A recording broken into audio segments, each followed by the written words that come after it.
But one thing they never told me was there's this concept called cellular memory. And actually, Deepak Chopra originally, I think, was the one who coined it, and maybe others as well.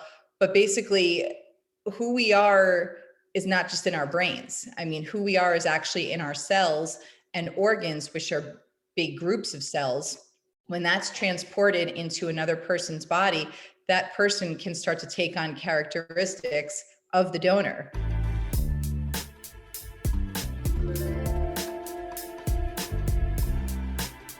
Hey everyone, this is Kim O'Neill from the Every Day is a New Day podcast and live show, and you're listening to the Going North podcast with the hilarious Dom Brightman. Be sure to subscribe to his show so you don't miss any episodes, and remember, every day is always a new day.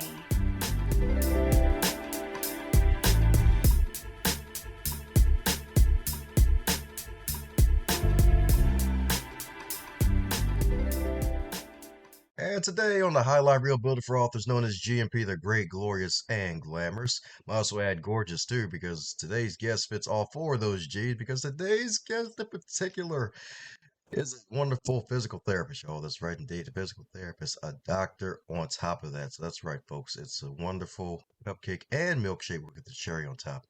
And now she works as a holistic physical therapist and also a mom, writer, and activist that has spent the majority of her life faithfully searching, contemplating, studying, and traveling.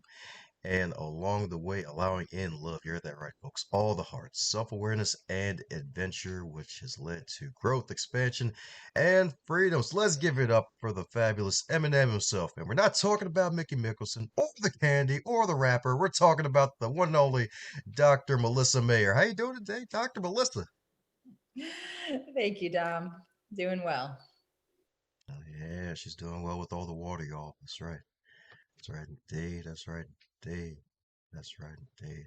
So my goodness, as with all introductions, they're not allowed to be 83 and a half days long, and I'm pretty sure I forgot a whole bunch of stuff. So mind filling in any cavities I may have missed about you? No, that was a good introduction. Thank you. I'm glad to be here and talk about healing, holistic physical therapy, and also my book, Recovering My True Self, which documents my transformational journey and donating my kidney to my husband and all the recovery and discovery along the way. So I'm excited to talk about that. That's right. Yeah, because there's definitely some discoveries indeed. Definitely some discoveries indeed. There was a story about her on top of a camel while she was on her iPad playing Candy Crush. It was amazing. I don't know about that one. I didn't hear about that one.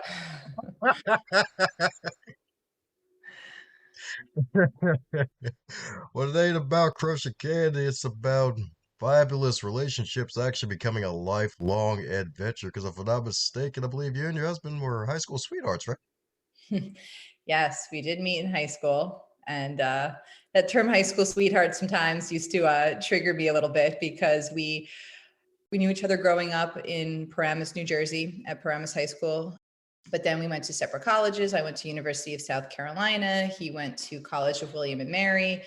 I moved to San Francisco after college, and then he went to medical school. I went to physical therapy school. Eventually we lived together and kind of found our way back together in New York City, where we started our careers as a physician and as a physical therapist. So I always thought the term high school sweetheart insinuated like you met somebody, you settled down, and you never stopped looking, where we kept our lives going together, and it's amazing how it worked out. And married, eventually had our two daughters, and then went through this most recent adventure together, sharing organs in 2018 was the transplant, August 2018. And it was quite a journey. Quite a journey indeed, because my goodness, like listening to some of your past interviews, conversations, like, oh wow, so they really were a perfect match, literally. Yes, yes, we were for sure. I mean, we found out that he needed the transplant when I was pregnant with my first daughter, who's now 10. So we were sitting in the midwife's office waiting to hear the heartbeat of our first child, and I could tell something was on his mind. He had just come from an appointment with a new nephrologist as his old one retired. He was being followed at Columbia Presbyterian Hospital in New York City, where I also worked for a while as well as a physical therapist. And I said, what's going on? And he said, no, we're here for the baby. We're here to hear the heartbeat. And then we were waiting, like we were talking earlier, we were waiting a long time in a practitioner's office. And finally I said, come on, what's going on? Tell me. And he said, well, I'm going to need a kidney transplant.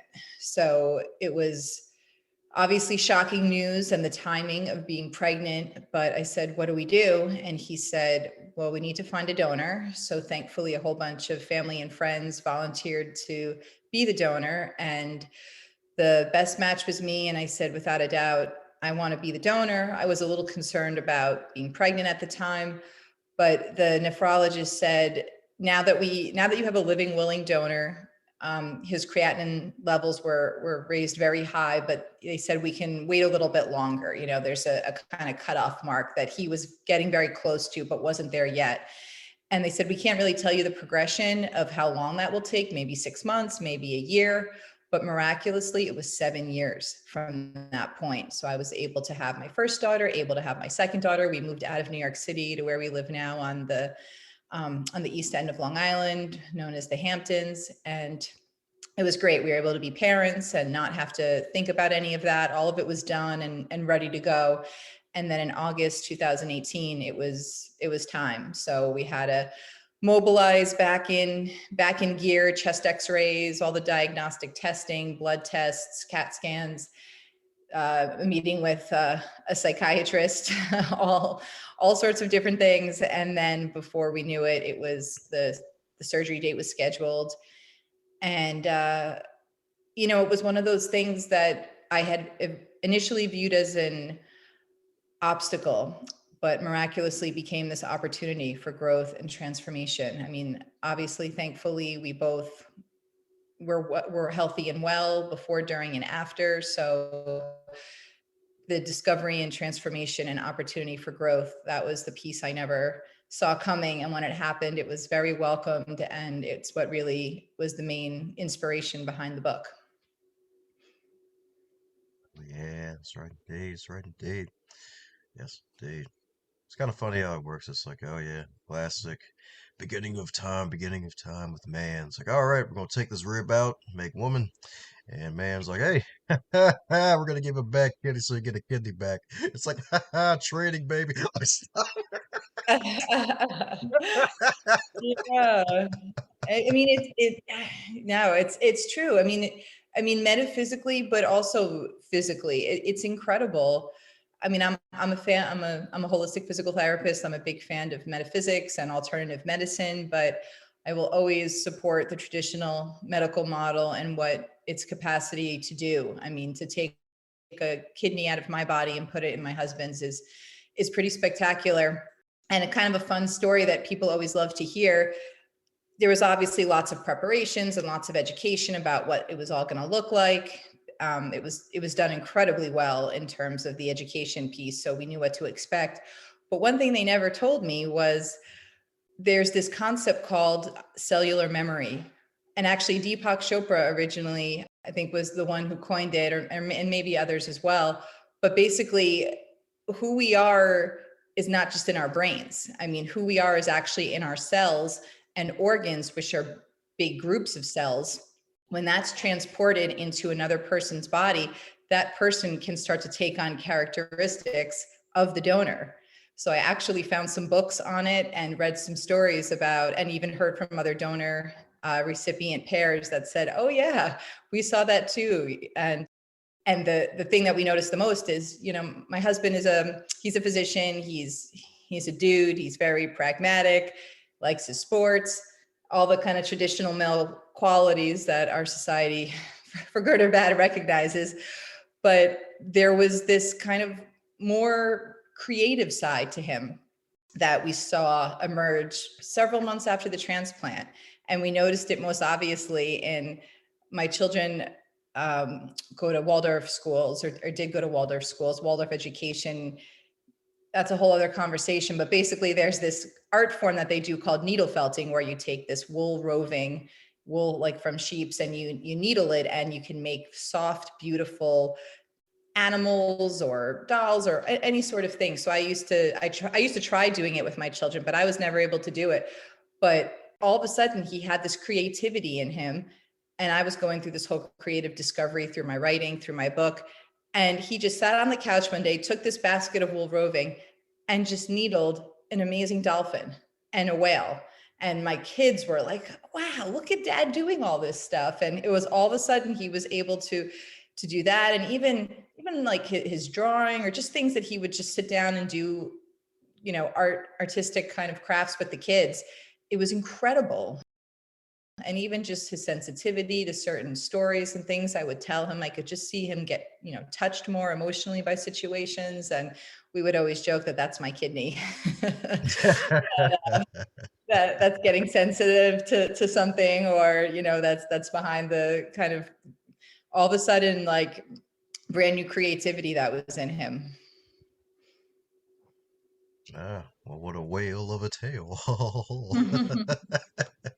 Fun tale. Fun fact about organ donation, that the recipient can pick up characteristics from the donor. Ah, that's right, indeed. Definitely beautiful indeed, and it's good that that actually happened, because I was about to say, like, oh crap, oh wow. Like, oh, she's probably gonna start telling more dad jokes. Oh wait, forgot, it was the other way around. So he gets the creativity piece. He gets to do needle felt goodness and maybe do a little bad. Make a little few sheep noises too. Not the chief voices, but yeah. There's another book called A Change of Heart by Claire Sylvia, and she had received a double heart and lung transplant from a deceased donor. And this was a couple, maybe a decade or two ago, where at that point they never even told you who the donor was, like just for confidentiality purposes.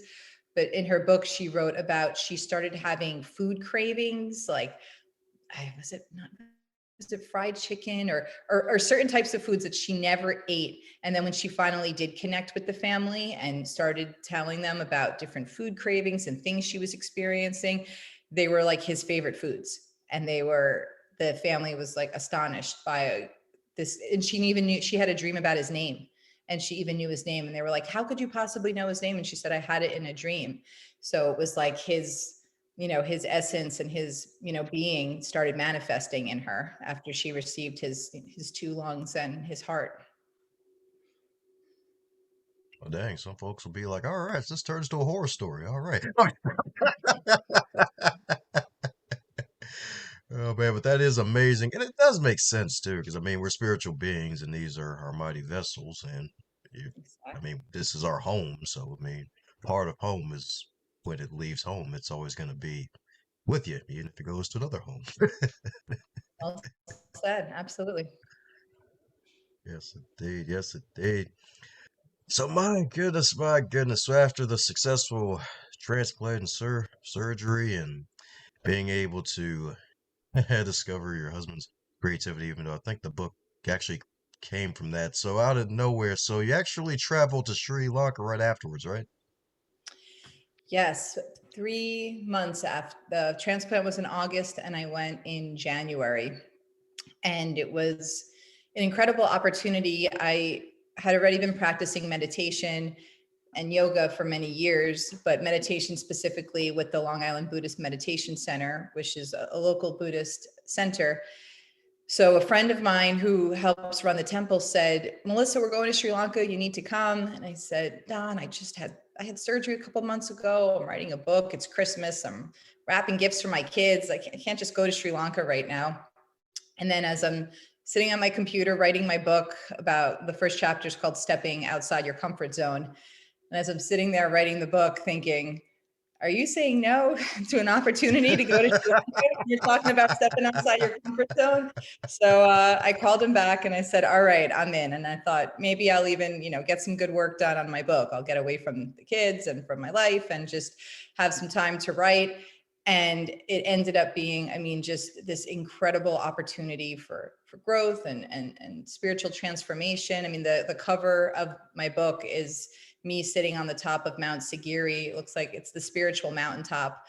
And we traveled with Bhante Nanda, who is a monk and was being recognized by the president of Sri Lanka for bringing Buddhism to the West. We got to go to his forest monastery where he did his training as a young monk. I mean, we were in the villages, we were having meditations under the Bodhi tree. It was just this incredible spiritual journey. And it became also a big part of my book. The last chapter is called Sri Lanka. I tell all about the trip, and again, the cover of my book. So it ended up being quite profound. And I laughed at one point, sitting on the bus, driving through the countryside, writing in my journal, thinking, I almost said no to this. And reminded me that, like, we have to say yes when life asks us, hey, here's something, say yes. Oh yeah, that's right indeed. That's right indeed. You're probably like, oh no, I don't want to do this. It's like stepping on a Lego. I don't want to do it, but it ended up being an actual pillow of a journey. That's right. Yeah. Or should I say a pillow of creativity? Because if funny enough, if I'm mistaken, the book probably never would have got finished on time if he did go to Sri Lanka. Seriously. So my goodness, I hear you've been doing some more world traveling because you also been to India as well, any other countries as well, or is there like a giant, wonderful to-go list that's on the books for you? Well, India, I went to right after I was married, and I was working in New York City as a physical therapist. I volunteered with an organization called Healthcare Volunteers Overseas. So that was an opportunity that I had before I had children to deliver continuing education to physiotherapists in India that don't have access to continuing education. So that's the purpose of the organization. So that was an amazing journey. And also I went to Africa a few years before the transplant on a yoga retreat. And that I had children at that point, and that just re-engaged me in travel again, because I had been a mom and I had two young babies. So I hadn't done much traveling, and I would sit on the playground thinking about India and other adventures that I had had and think, one day I'll get there again. And so Africa was kind of this, opportunity to reawaken that. And Sri Lanka was most recently, before the pandemic, of course, in January 2019, and of course, many other family vacations and adventures in addition to that. But those are the three that I talk mostly about in the book. And yes, there's a very long list of of places I would continue to like to go to Australia, to Iceland, and lots of places in between. There we go. Lots of places in between, like the peanut butter and the jelly. That's right indeed. That's right indeed. Get that PB and J on, or should I say that PB and travel. That's right. That's right indeed. That's right indeed. So, my goodness, so with all that traveling to those wonderful parts of the world and doing the yoga, so any plans on doing more of the yoga teaching, or you past that now and just focusing on the speaking in the book? Like, where are you in that part of the journey? Yeah, so I think, as many mothers and other people, we wear lots of hats. So I see people privately doing holistic physical therapy sessions where I incorporate yoga and meditation into a traditional physical therapy treatment session, also doing wellness sessions. So I work privately with people, which I love. I'm a healer, and I like extending healing to people and working with them like that one-on-one, in addition to writing and working on a new book and adapting Recovering My True Self into a screenplay. And of course, when you're a writer, you also have to remember the flip side of marketing. So trying to get your work out there. So it's kind of a fun juggle of creating, which is really my favorite part about the writing side, creating and then getting your work out there and doing my holistic physical therapy work. And of course, being a mother of my two young daughters, 8 and 10, which is a full-time job that all my other work a lot of times takes a sideline to, which is fine because I've learned so much from them. I mean, a lot of my work on self-growth and myself has come through being a mother, raising humans, watching them form and evolve and see how they grow and how they come into being has taught me a lot about how I came into being. So, it's as much as you're making lunches and washing clothes. I'm also, watching a person come into themselves and evolve. And I can never really get enough of that. And that definitely is fuel for my writing and for my work. Oh yeah, it's right indeed. It's right indeed. Especially with the teenage years approaching, fast approaching. It's right Ooh, I'm indeed. not there yet. I think I hear stories, and that's what I think my meditation practice is really good for. I'm also a student of A Course in Miracles, and those that work I think just helps ground you for all the kind of gives you good strong roots for all the wind that starts to blow at you, especially in the teenage years that I hear. But I'm also, in addition to Waldorf education, I'm a big fan of Kim Jong-Pain's Simplicity Parenting, which is an international parenting movement led by the author Kim Jong-Pain. And he talks so much about how parenting evolves from being the governor, the gardener, and the guide. And when you have young children, you're the governor. I mean, you rule, you rule the land of the house. I mean, it's like they need guidelines, they need boundaries, so they understand how to be in the world. If they have to know not to hit and push by you telling them, and they don't learn until they do it, and you tell them that's not what we do here. And then as they get older, my kids now are in this, what Kim Jong-Pain in his metaphors describes as the gardener phase, where they think they know what they want, and they say it, but I kind of listen. And like a gardener, you're monitoring the conditions, the wind, the earth, the weather, and you're just kind of evaluating it a little bit from a step back. And then the teenage years moving to a guide, where you're really letting them be who they want to be. I mean, you're still there to guide them and offer your experience and make sure that they don't make monumental, decisions that they'll deeply and truly regret, but how parenting really does evolve. So, it's interesting. It's really interesting. I recently thought to myself, I don't have young children anymore. I'm really shifting into parents of a tween now. And that change is a little jarring. And then going to the Buddhist center and speaking with a friend who was talking about, impermanence and how, we don't want to get attached to our children being babies, and we don't want to get attached to anything. I mean, we don't get attached to today. I mean, today is going to change. Tomorrow it's going to be a different day. So just the concept of impermanence, and that was really helpful in thinking like, this is all going to keep changing every day, faster and faster, probably. I mean, our lives are changing, the world is changing.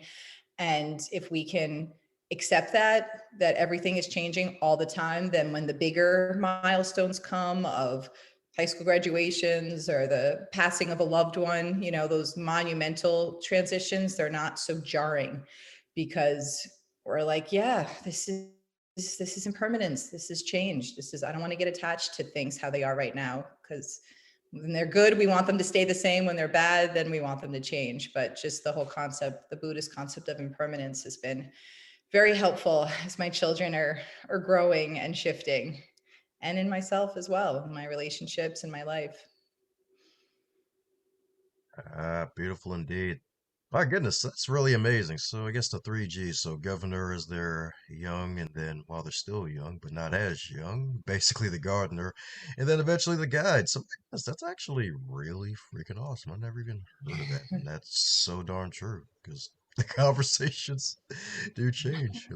At least speaking from personal experience with parents, like, oh yeah, yeah, 20 is like, oh, so this is what y'all really were doing. Okay, all right. Yeah. It's wild, a wild ride. Yeah, exactly. It's like, man, feeling a little bit like Tarzan now. What's that? Stop it, ain't that wild? We're shape shifting. We got to be able to shape shift in this day and age, right? That's right, indeed. It's like one day you're a palm tree, the next day you're a camel. It's amazing. Yeah, definitely amazing indeed. And what's also amazing is the fact that this is a wonderful journey that you're on, and you've been on multiple shows promoting the good work that you're doing and the work you're going to be continuing to do in the future. So, is there a question that you wish to be asked more often when you're on the guest side of the game on these podcasts? A question I'd like to be asked. Well, I guess I often get the common question of what inspired you to write the book.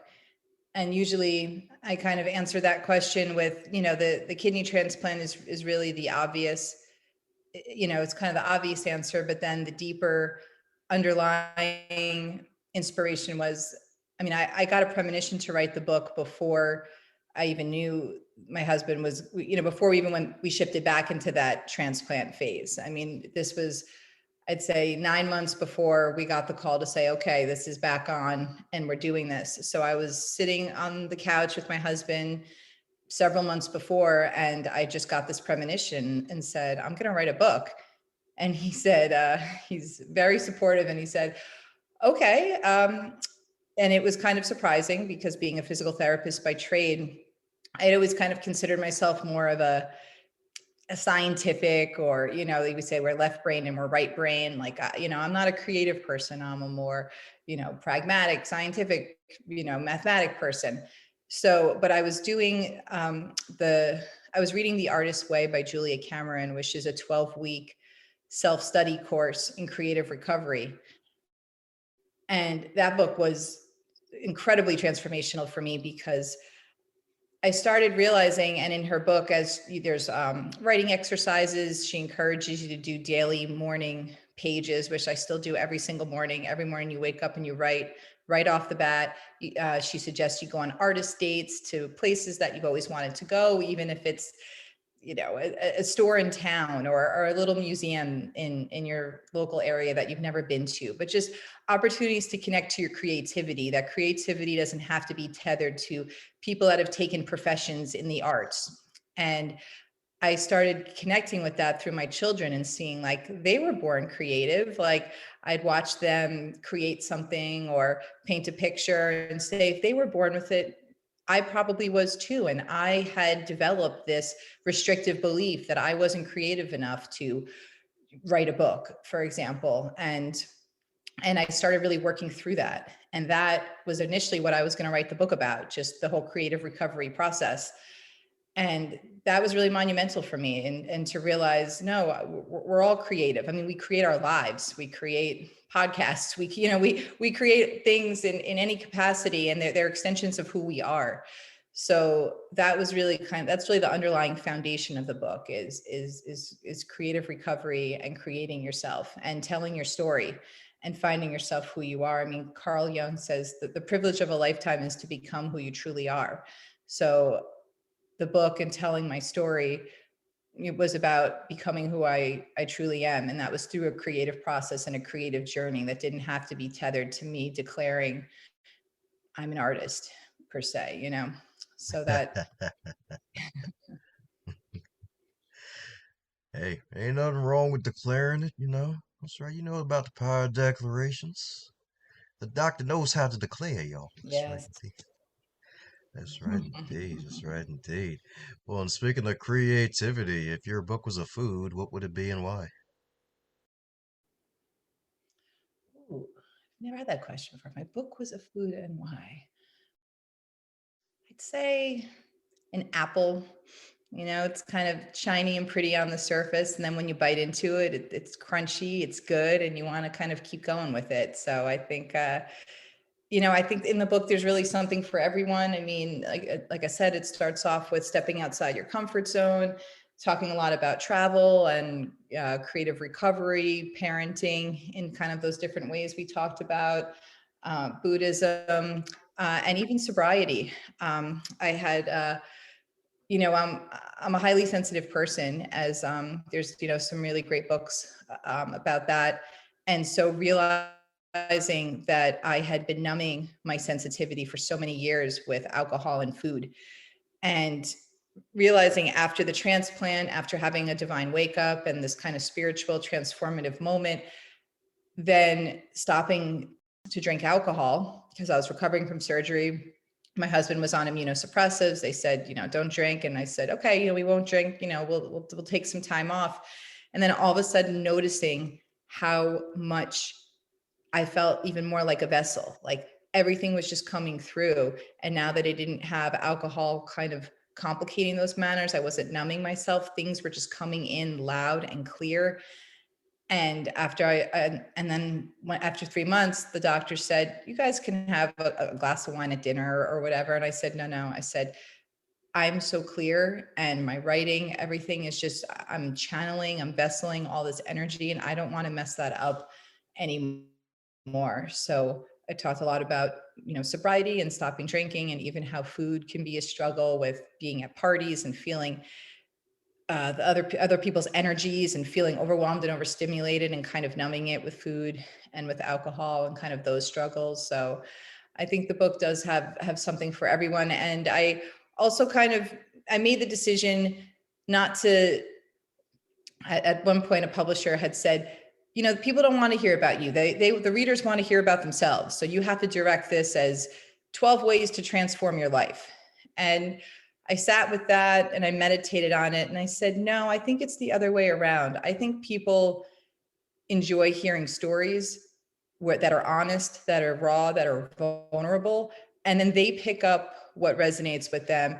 And then they decide how they want to transform their lives, versus me saying, you know what you need to do. In fact, I find that often doesn't work very well when you say, I think I know what you need. People go, you don't know what I need. You don't know where I'm coming from. But if I sit here and say, but if I tell my story and say, here's where I've struggled, here's where I've been vulnerable, here's where, that's where good, meaningful connections and conversations start. And then people walk away from that and they take that with them. And then they have the power to change themselves. So they know what to do. Yeah, that's right indeed. That's right indeed.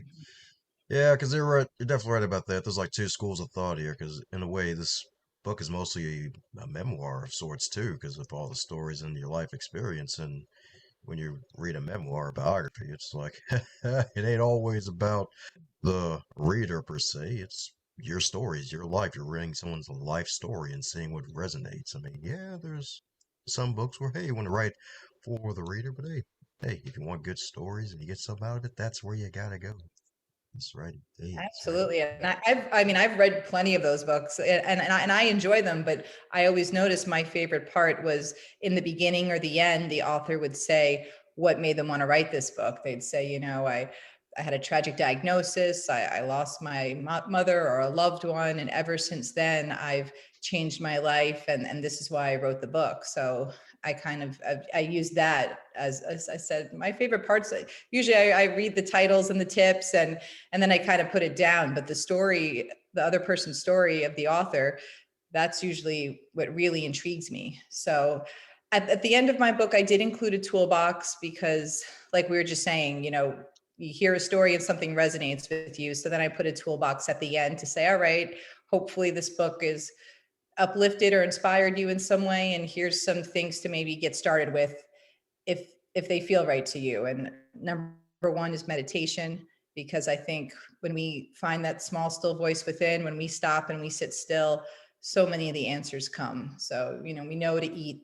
We know to eat better. We know that we should be exercising more. We know all these things, but when we stop and we meditate, all of a sudden we figure out how to do those in ways that are meaningful and productive for us. So that's tip number one. And then I have exercise, essential oils, energy therapies, lots of things that did help me along the way that I share. If you're wanting to give them a go, of course, reading, books, unplugging, going to the library, just immersing yourself in quiet and learning.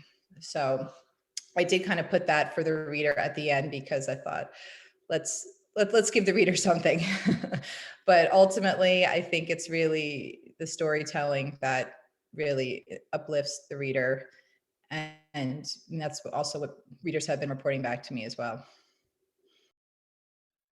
That's right, Bob Builder. Step out the way. We got Melissa the Maker, y'all. That's right. She's got y'all a toolbox indeed. That's right, indeed. Can we fix it? Yes, we can, y'all. That's right. That's right, indeed. And don't worry, she comes with apples, so she's immune. That's right. They say an apple a day keeps the doctor away. Well, hey, she's got a whole barrel of apples, y'all. That's right, indeed. Well, we're coming down to the magical question that every guest gets to receive, and that is if you're to wake up tomorrow and you're 25 again, but you're in the year of 2022 still with all of your knowledge and experience, what advice would you give to yourself? Don't be so hard on yourself and just keep going. Just what's in front of you, start there without all this. You're not the thinker. That was pretty revolutionary when I came across that in my 20s by Eckhart Tolle, reading his book, saying, all those thoughts in your head, that's not you. That's your ego. It's okay. You don't have to feel bad about it. It's the human condition. We have egos. We have destructive, restrictive thoughts in our mind, but that's not you. So just, you don't have to force them away and shove them into a closet. Just notice them and then just get on with your day. Yeah, that's right, dude. That's right, dude, y'all. That's right, them thoughts, y'all. That's right. Right, indeed, especially those extra negative thoughts. That's right. That's right, Oh yeah. indeed. Oh yeah. Right. And sometimes I used to think like, are other people having these thoughts, or are these just me, these destructive thoughts? And then when I read the Course in Miracles, which was, translated in the 70s, or the teachings of the Buddha, which are hundreds of thousands of years old, talking about the excess chatter of the mind and the condition of suffering that we all are victim to in our minds. It's just like, this isn't new. I'm not the only person who's dealt with this. This has been the human condition, that we have minds. They tend to think we can be victim of fear, or we can have the miraculous transition to love. I mean, I've heard Wayne Dyer say at any moment we could be a hostage to the ego, or we can host God. And I love that, because in any moment I can decide, is this coming from my ego, or is this coming from God? Is this coming from love? So that's where I try and live these days. And I would have liked to have told that to my 20-year-old self, but hey, we get to where we are, and all of that builds on itself, and it's all valuable life experience that gets us to where we are in this moment, which is really the only thing that's real, this moment, the present. Yeah, that's right. All the wrapping paper, indeed. The present. That's right, indeed. That's right, indeed. That's right, indeed. That's right. Be a host for God, y'all. That's right. That's right, indeed. That's right, indeed. Be that host, indeed. All Mhm. the spirit, goodness, indeed. So, for those who need to host your wonderful wares in their minds and keep up with all the stuff that you're doing, what's the best way for folks to do so? My website has my website's melissamayer.org, melissamayer.org. That has links to where my book's available on Amazon, Barnes and Noble. The book's called Recovering My True Self. And my website also has my blog and other podcast interviews I've been on, information about holistic physical therapy and the work that I do. On Facebook, I'm Melissa Anthony Mayer, and on Instagram, I'm Mel May Evolve. But my website is really the best place to find my work, where it all lives. Yeah, that's right, indeed. That's right. So go on to that gingerbread house, y'all. That's right. Don't worry, it's the good one. That's right, indeed. There's good stuff there. It's good stuff indeed on melissamayer.org. That's right. Make sure you put .org indeed. We're going to put the wonderful link to all of our wonderful wares in the show notes indeed, so you can click on it and embrace the fabulosity. So any parting word before we close up shop, Dr. Melissa? Well, a line from The Alchemist, my favorite book, says, "To realize one's destiny is the person's only obligation." So I'll leave you with that. Going out and realizing your destiny. That's your obligation here. Hey, you. Yeah, you. The one listening right now. Thanks a bunch for sharing some of your time out of your day to listen to this podcast.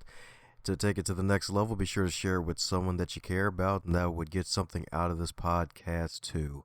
Advance others to advance yourself.